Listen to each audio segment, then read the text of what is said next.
할렐루야. 오늘은 14장 10절부터 21절까지 말씀을 묵상합니다. 기도합니다. 영광과 감사와 존귀가 하나님께 있습니다. 로마서 말씀을 통해서 하나님께서 원하시는 말씀의 깊은 것들을 깨달아 하는 시간이 되기를 원합니다. 종을 낮추시고 겸손하게 하시고 오직 말씀의 도구로만 쓰임받게 하옵소서. 이 영상을 통해서 말씀을 접하는 모든 주의 백성들 축복하시고 우리가 구원에 대해서 확신을 갖는 것처럼 삶에 대해서 또한 확신을 갖는 은혜가 있기를 원합니다. 오늘도 말씀하실 하나님을 찬양합니다. 예수님의 이름으로 사모하며 기도합니다. 아멘. 10절 말씀 보면 네가 어찌하여 네 형제를 비판하느냐 그렇게 말합니다. 성도의 삶 가운데 가장 기본적인 삶의 원리에 대해서 외면할 수 없는 것, 배척할 수 없는 것이 있습니다. 그건 바로 형제된 자들이죠. 형제를 비판하지 말라라고 말합니다.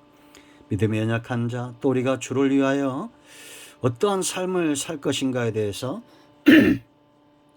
9절까지 살펴봤습니다. 이제 10절로 21절에서는 형제를 위하여야 되는 이유와 그 방법들을 살펴봅니다. 먼저 이유를 살펴보면 가장 첫 번째는 그들이 우리의 형제이기 때문이다. 10절에 형제다라고 말합니다. 잘 아는 대로 우리가 성경은 믿는 자, 이 자손, 족보를 귀하게 여기죠. 아브라함과 다윗의 자손 예수 그리스도의 세계 속에 있는 우리입니다. 하나님의 구속의 역사에서 가장 중요한 것은 사람이죠. 사람이 없으면 나라가 존재할 수 없습니다. 형제들, 그래서 이 지체 한 몸에 비유하기도 합니다. 몸에 많은 기능이 필요한 지체가 있듯이 손과 발과 눈과 귀와 다양한 은사를 주어 하나 되게 한 그 공동체가 바로 교회다라는 겁니다. 그래서 고린도서 12장에서 은사는 많으나 주는 같고 성령도 하나시다. 교회의 덕을 위해서 우리에게 각 지체가 있듯이 은사를 주신다라는 겁니다. 이런 은사들이 13장에서 사랑의 길, 더 좋은 길이라고 그랬죠. 이 사랑의 길을 통해서 사역을 감당할 때 14장에서 교회가 덕을 세운다는 것은 교회를 건축하듯이 세운다라는 겁니다. 교회는 건물보다 형제들이 서로 세워져 가는 것이 중요하다라는 거죠. 그리고 여러분, 우리가 성경은 형제를 가리켜 함께 유업을 나눌 자로 이야기합니다. 하나님 나라 장차 주고 하나님 나라를 유업으로 얻지만 이미 이 땅에서도 임한 하나님의 나라를 유업으로 받을 자들이다라는 거죠. 몫이 같은 자가 바로 형제입니다. 그러니 얼마나 소중한 존재냐라는 거죠. 하나님 나라의 몫을 나눌 형제들이다. 그런가 하면 여러분, 형제라는 것은 아버지가 같다는 거죠. 하나님을 아버지라 부르는 성령 안에서 하나 된 존재, 우리 안에는 성령이 흐르는 존재들이죠. 쉬운 표현으로 육체의 피로는 다르다 할지라도 성령 안에서 하나 된 형제이기 때문에 서로 비판하지 말고 위하는 삶을 살아야 된다. 두 번째 이유가 있어요. 그들의 가치 때문이다라는 겁니다. 15절 말씀을 보면 어떤 가치가 있습니까? 만일 음식으로 말미암아 네 형제가 근심하게 되면 이는 네가 사랑으로 행하지 아니함이라. 그리스도께서 대신하여 죽으신 형제를 네 음식으로 망하게 하지 말라. 무서운 말이고 놀라운 말씀입니다. 우리의 가치는 예수님이 대신하여 죽은, 우리가 흔히 성도는 예수님 짜리들이다라는 거죠. 한 번도 이 가치가 변한 적이 없어요. 물건의 가치를 정하는 사람은 주인이죠. 사람의 가치를 정하는 분은 하나님입니다. 예수님의 구속의 공로를 의지하고 믿는 자들을 의롭다 하실 수밖에 없는 것이 하나님의 의라고 로마서 3장 26절에 분명히 우리가 짚고 넘어왔습니다. 여러분, 사람을 바라볼 때 세상적인 시각으로 바라보면 별 볼 일 없을 수도 있습니다. 그러나 성경적 시각, 하나님의 시각은 그들이 예수님의 핏값으로 산 존재다. 세상에 이보다 존귀하고 값진 존재는 없습니다. 어떤 물건이 이만큼 귀하겠습니까? 우리가 가장 비싼 물건을 가장 소중히 다루듯이 형제를 소중히 여기는, 예수님 자리들로 소중히 여기는 그런 삶을 살아야 될 줄로 믿습니다. 그런가 하면 세 번째 18절로 19절, 그들은 함께 섬기는 자들이다라는 겁니다. 18절, 이로써 그리스도를 섬기는 자는 하나님을 기쁘시게 하며 사람에게도 칭찬을 받는다. 그러므로 우리가 뭐라 했습니까? 화평의 일과 서로 덕을 세우는 일을 힘써야 된다라고 말하죠.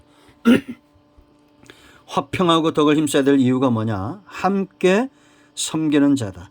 지극히 상식적인 얘기지만 우리가 일을 할 때 한 사람보단 두 사람이 낫고, 전쟁에 나가 싸움을 할 때도 한 사람보단 두 사람이 훨씬 나은 원리와 똑같은 겁니다. 여러분, 우리가 서로 다투고 비판하고 섬기지 않는다면 능률이 오르지 않을 겁니다. 하나님은 지금까지 같은 성령을 주시고 은혜 아래 하나 되게 해서 헌신하고 섬기는 일에 매진하게 했던 것을 우리가 알 수 있죠. 여러분, 교회가 분란이 일어날 때 그 파급은 나라까지 미칩니다. 성경이 그걸 분명히 보여주죠. 그래서 여러분, 하나님은 하나님을 섬기도록 네 지파 한 지파를 부르시고 그들로 하나 되게 하셨다라는 것을 우리가 잘 알고 있습니다. 많은 이들이 아군을 폭격하듯이 전쟁에서 아군을 폭격하면 전쟁에서 이길 수 없을 것입니다. 그러므로 우리는 서로 폭격하지 말고 서로 위하고 섬기는 일에 힘써야 될 줄로 믿습니다. 그럼 네 번째, 하나님의 기업이다. 20절 말씀 보세요. 음식으로 말미암아 하나님의 사업을 무너지게 하지 말라. 만일 다 깨끗하되 꺼리낌으로 먹는 사람에게는 악한 것이라. 예찬을 나누고 성찬을 하고 우리가 주일을 성수하고 교회에서 밥을 해먹고 여러 가지 전도사역 헌신이 참 많아요.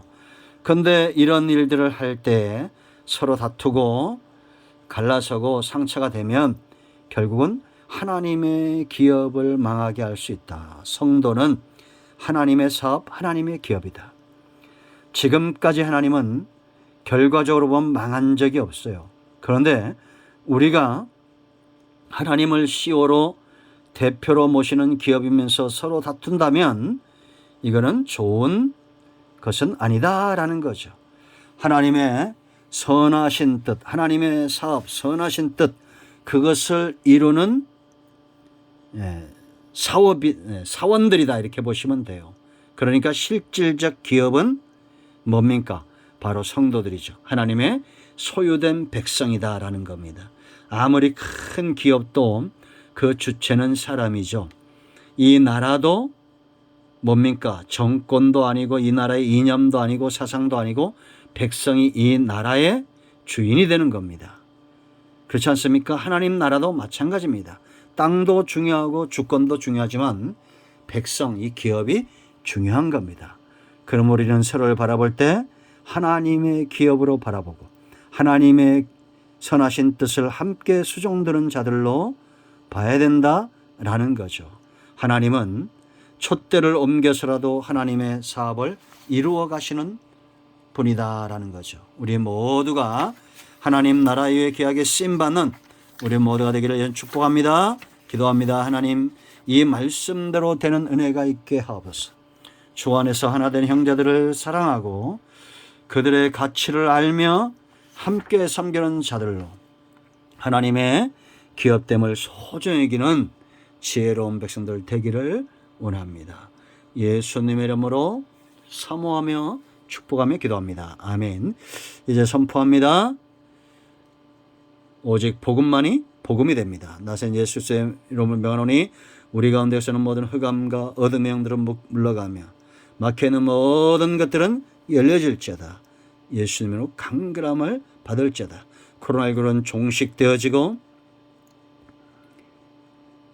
나라의 모든 어려움들은 사라지며 가정과 자녀 간의 문제와 여러 가지 환경적인 문제들은 예수 이름으로 해결될지어다. 병든 자는 치유될지어다. 예수 이름을 선포하며 치유하며 기도합니다. 아멘. 할렐루야. 응답되었습니다. 여러분 모두를 축복합니다. 아멘.